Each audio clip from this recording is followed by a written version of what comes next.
Modern Love, the podcast, is made possible with support from Living Proof. Living Proof uses patented science to create the healthiest hair possible. Their healthy hair molecule OFPMA keeps hair cleaner longer, so you can wash your hair less often. Use the code LOVE at livingproof.com for a free travel-size dry shampoo with your $20 order. We are the science. You are the living proof. And by Squarespace. Whether you need a landing page, a beautiful gallery, or to open an online store, Squarespace can make it happen with easy-to-use tools and a free trial that you can start today. Use offer code MODERNLOVE to get 10% off your first purchase at squarespace.com.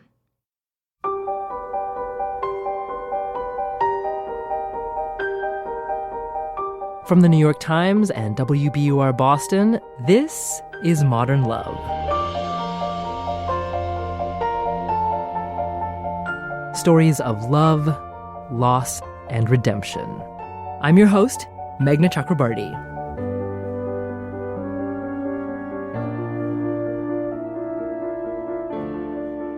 Love is generosity. But just how much of yourself, your physical flesh and blood, would you give to the person you love? Here's comedian Sarah Silverman reading Angela Balsida's Modern Love essay, Beneath the Modest Alter Ego, I See My Superhero. I was just 17, a typical college freshman concerned primarily with exploring my newfound freedom, my drinking skills, and the boys in the dorm next door, when one day I came home from sociology class with swollen ankles. "Oh my God," my roommate said, "you're pregnant." "That's not it," I assured her. When I called my mother, she scolded me. "It's because you're drinking too much." But when she told my father, who's a physician, about my condition, he grabbed the phone and said, "Come home." He took me to the hospital where specialists explained to me that I had a kidney disease called glomerulonephritis. I would have to start dialysis, a 3-hour, 3 days a week treatment to clean the waste out of my blood. Sitting up in my paper-thin hospital gown, I said, this really is not a good time." I tried to stick it out for the rest of the semester, dealing with dialysis while trying to maintain the life of an average Loyola college freshman. But the treatments exhausted me, and eventually I had to drop out. I moved back home to Pennsylvania, where I sat in my childhood bedroom for the rest of the school year, contemplating what the doctors said could be an alternative to dialysis, a kidney transplant. Luckily, I had an older brother who was sweet and selfless and, most important, healthy. "The surgery is usually harder on the donor," the surgeon told him. "I'm not worried," my brother said. It was not a surprise that his genes matched mine, but it was lucky that the surgery was easy without complications. He recovered more quickly than expected, and the transplant appeared to be a success. Within months, I was back at school and on track to graduate on schedule, and it was during this time at a college lawn party that I met Christopher. Sitting in a t-shirt wearing a pair of gold Elvis sunglasses, he looked my direction and said, "Are you lonesome tonight, little lady?" As cheesy as his line was, I have to admit, I was hooked. One night as we sat in a crowded bar, I warned him about my kidney disease. I put every oddity and ailment of mine out there. "I have 3 kidneys," I said. "So what? I have a Spock ear." "I take like 9 medications every morning," I confessed. "I get sunburned through skylights." "I have a big nasty scar that goes from the side of my belly all the way down to below my bikini line." "I have to see it," he said, leaning across the table and then giving me a wink. My frank admissions didn't cause him to get up and leave, as often happened with other boys. He stayed and ordered another drink. And he continued to stay, through years of medication changes, doctor appointments, and lab tests, He stayed as we sorted through all those life-changing decisions. Where are we going to move next? What will we do for work? And he stayed even when, years later, I began to reject my brother's kidney.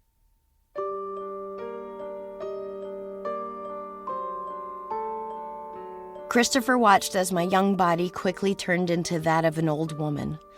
First with the reappearance of the swollen ankles, then with nausea and back pains, and finally with a limp in my step from the gout. I went back on dialysis, convinced that my luck had run out. I would need another new kidney, but from whom? Christopher committed to the transplant before we knew he was even a viable donor. He came into our kitchen and said, "I'll give you mine." The best part, I didn't even have to ask, but he had a few tough stipulations.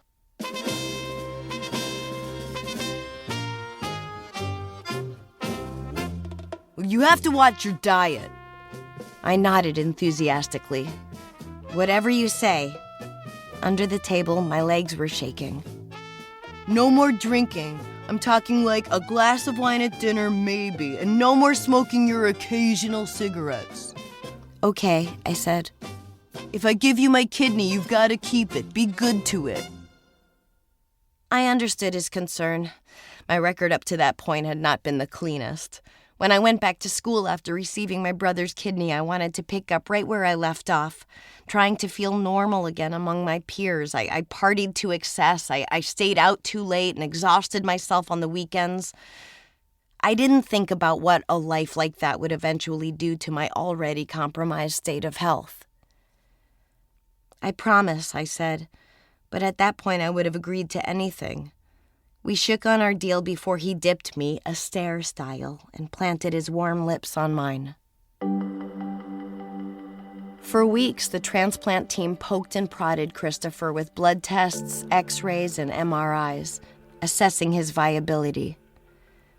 But I knew he'd be a match. I knew it from the way we finished each other's sentences and said the punchlines to each other's jokes. I knew it from the way he steadied me on hikes as I wobbled awkwardly on precarious boulders. And I was right.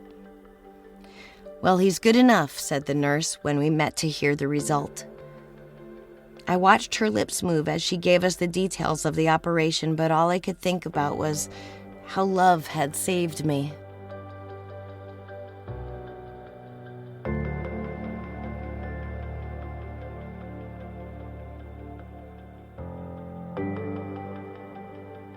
When the transplant was over, my kidney function was restored, and I felt healthier than I had in a long time. But Christopher did not escape as cleanly. A few days after, his incision became infected. He began to feel weak. He lost his appetite. The doctors put him on bed rest for 6 weeks to allow the wound to heal. Though I finally felt better again, it was painful to watch this normally active guy stuck in a bed, staring at the wall day after day, and to know that he was there because of me. When my mother tells people at supermarkets about Christopher and me, they begin to cry. When he and I go out to dinner with other couples, I make them swoon with our love story. "He saved my life," I tell them. "No, I didn't," Christopher says, smirking with annoyance. But it was true despite his modesty.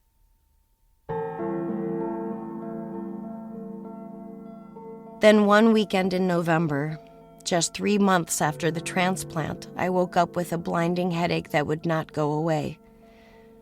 Later, it spread into severe back pain and an astronomical fever. This is not happening, I thought, as they wheeled me from the emergency room to the ward. I would end up staying for 3 weeks as doctors examined my condition and watched my kidney function fluctuate. Every night as I prayed in my hospital bed that I would not lose this kidney, Christopher sat nearby reading a book or looking out for soccer scores on the wall-mounted TV. What would it mean if I were to reject his kidney, I wondered. What if he can't rescue me after all?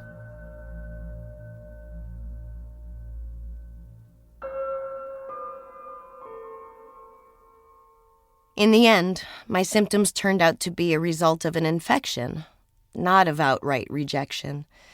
And while there was no major damage to the kidney, the illness did serious damage to the one thing that up until then I had been sure of, that love would save me. As someone who's been sick for the last 15 years, I'm always looking for the cure. I wait for the hero to swoop in and save the girl. The more romantic in my mind, the better. Christopher's version of our fairy tale has always been a bit different from mine, a little more pragmatic. When I say, marriage, what do we need marriage for? The fact that you gave me your kidney should show the world that we're destined to be together. And he says, well, maybe we should get married so my health benefits can pay for your lab tests and maintenance drugs. When I would say, what if I lose this kidney? He says, his voice calm and cool, then I'll drive you to dialysis until you get a new one.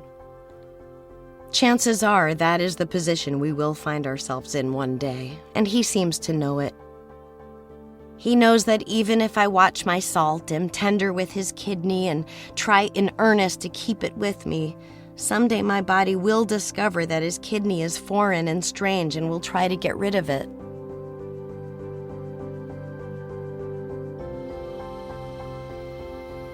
Christopher is my match in terms of blood and tissue, along with being my match in almost every other conceivable way. And yet, in the end, even this may not be enough to deliver me from the pain and effects of my affliction. He may not be able to save my life, but in so many ways, he already has.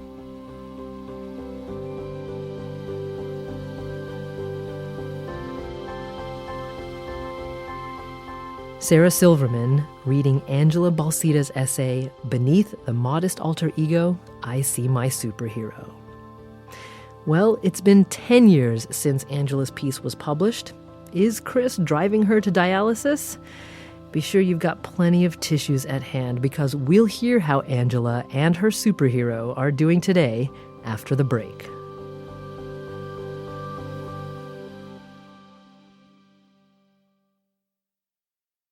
Support for Modern Love the podcast comes from Living Proof, the science behind healthy hair.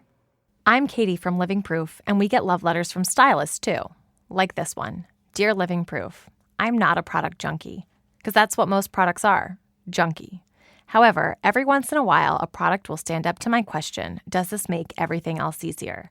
After testing these out, I'm not ashamed to say thank you for creating worthwhile products. From Cash. Use the code LOVE for a free travel-size dry shampoo with your $20 order. livingproof.com. We're back. It's Modern Love, the podcast. I'm Meghna Chakrabarty with plenty of tissues in hand. Because now, a postscript from the author of this week's essay, Angela Balsita. So after the piece, Chris and I got married. And shortly after it was published, we had our daughter, Nico. And it was kind of a risk when we had her, because we knew that Chris's kidney was functioning quite well, and we were on this nice, healthy road. So we got pregnant, and she was born early, but she was healthy.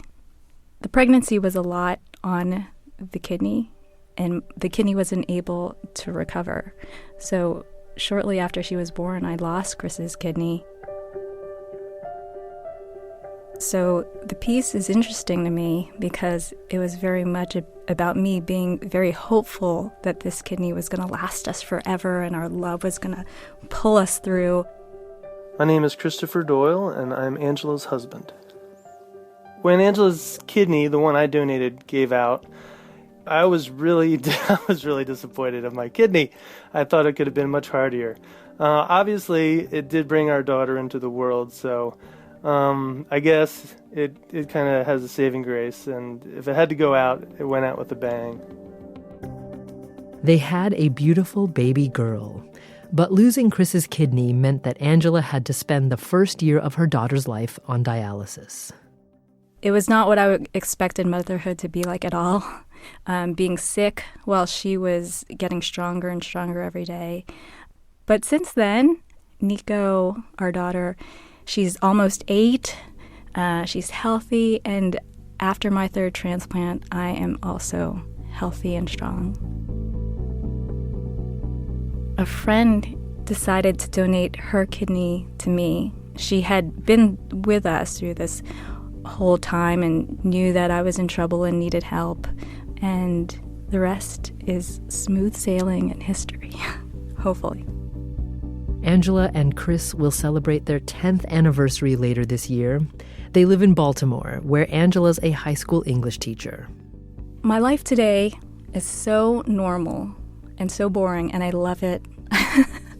I love how boring it is. I love that I don't have to worry about the next event that's going to happen to my body, right? Or worry about the next trauma that we have to deal with. I love that I can teach writing and talk about writing all day, that I get to take care of my kid. That's, I think, something some of us might take for granted.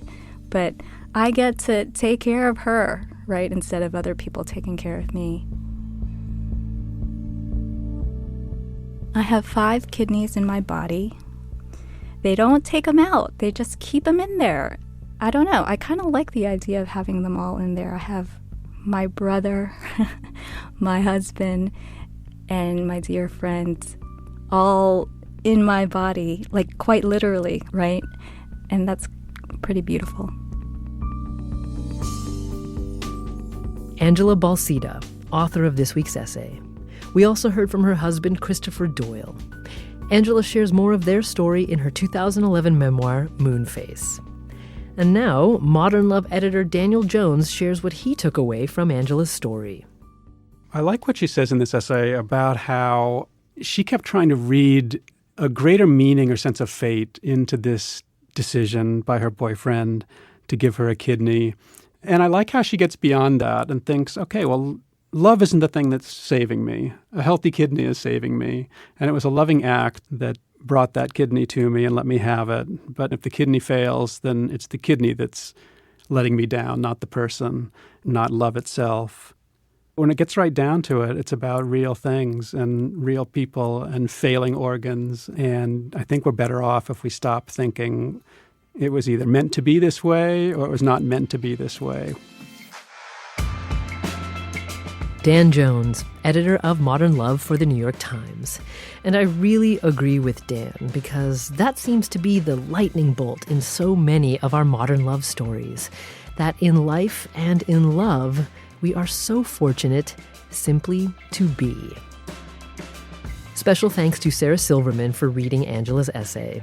She recently starred in the film I Smile Back, and you can see her later this year in the movie Pop Star with Andy Samberg.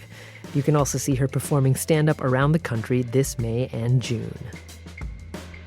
Next week on Modern Love, Cheryl Strayed, co-host of WBUR's Dear Sugar podcast and author of the best-selling memoir Wild. She brings us a story about taking a second chance on love. I looked across the table at my date, an attractive brown-eyed man with 2 young children and a broken marriage, as he recounted his romantic history.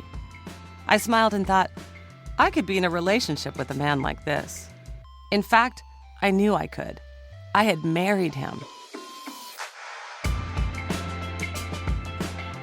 Modern Love is a production of the New York Times and WBUR, Boston's NPR station. It is produced, directed, and edited by Jessica Alpert, John Perotti, and Amory Sievertson. The idea for the Modern Love podcast was conceived by Lisa Tobin. Our casting consultant is Amy Lippens. Iris Adler is our executive producer. Daniel Jones is the editor of Modern Love for the New York Times and advisor to the show. Music for the podcast, courtesy of APM and the Go License collection at ghostrysongs.com. I'm Meghna Chakrabarty. See you next week.